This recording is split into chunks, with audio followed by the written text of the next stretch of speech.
I stood in front of 2,000 people last month. They were applauding. Standing ovation. They called me a success story. A self-made millionaire. An inspiration. But as I looked out at those faces, all I could think about was the phone call I got 5 years ago at 3 in the morning. The one that shattered everything. The doctor's voice was calm, professional. You need to come now. She doesn't have much time.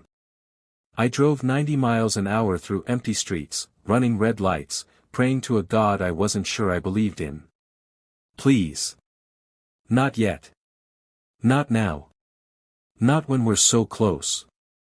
But I was too late. By the time I burst through those hospital doors, she was gone.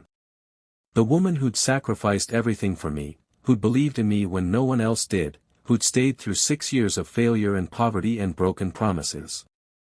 She died 3 weeks before my first big contract came through. 3 weeks before everything changed. Her name was Sarah.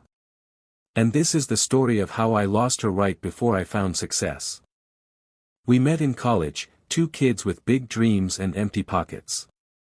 I was studying business, convinced I was going to change the world with the next big idea.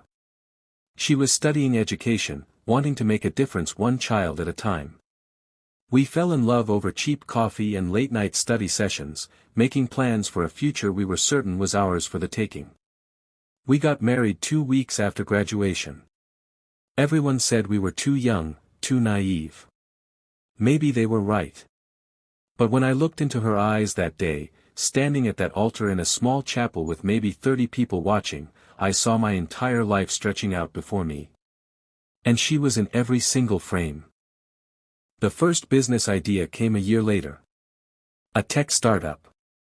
I was sure it would take off. I convinced Sarah to let me use our savings, the money we'd been putting away for a down payment on a house. She was hesitant, I could see it in the way she bit her lower lip, the way she looked at me like she was searching for something. But she said yes. I believe in you, she told me. We're in this together. 8 months later, we were bankrupt. The startup collapsed. I had nothing to show for it but debt and shame. I couldn't even look at her. We moved into a tiny 1-bedroom apartment that smelled like mildew and old cigarettes. Sarah went back to teaching, working 10-hour days to keep us afloat while I spiraled into depression, sitting on our worn-out couch, staring at the wall, wondering how I'd let us down so badly. She never blamed me. Not once. Instead, she'd come home after those long days, her feet aching, her voice hoarse from talking all day, and she'd sit next to me. She'd put her head on my shoulder and say, "Tomorrow's a new day." I didn't deserve her. God, I knew I didn't deserve her. But she stayed. Even when I was at my absolute worst, when I couldn't see a way forward, when I was so deep in my own self-pity that I forgot to ask her how her day was, she stayed. 3 years passed. I finally pulled myself together, got a job at a marketing firm. We weren't thriving, but we were surviving. We even started to save a little again. Then I had another idea. A different business model, a better plan this time. I was older, wiser, more prepared. At least, that's what I told myself. And what I told Sarah. She looked at me across our small kitchen table, her hands wrapped around a mug of tea. I could see the fear in her eyes, but also something else. Hope maybe. Or faith. Are you sure? She asked quietly. I nodded, pulling out the business plan I'd been working on for months. This time is different, I promised. I learned from my mistakes. This will work. She was quiet for a long moment, then she reached across the table and took my hand. Okay, she said. Let's do it.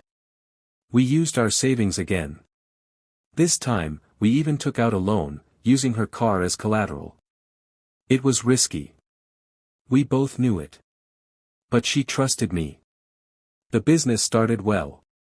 For the first year, it looked like I'd finally cracked the code.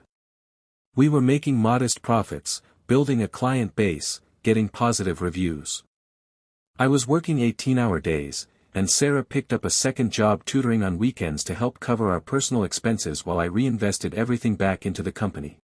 Then the economy shifted. A recession hit. Clients started pulling out. Contracts got cancelled. Within 6 months, we were drowning again. The business failed. We lost the loan money.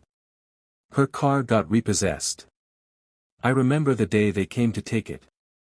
Sarah stood at the window watching them drive away, and I saw her shoulders shake. She was crying, but trying to hide it from me. I wanted to disappear.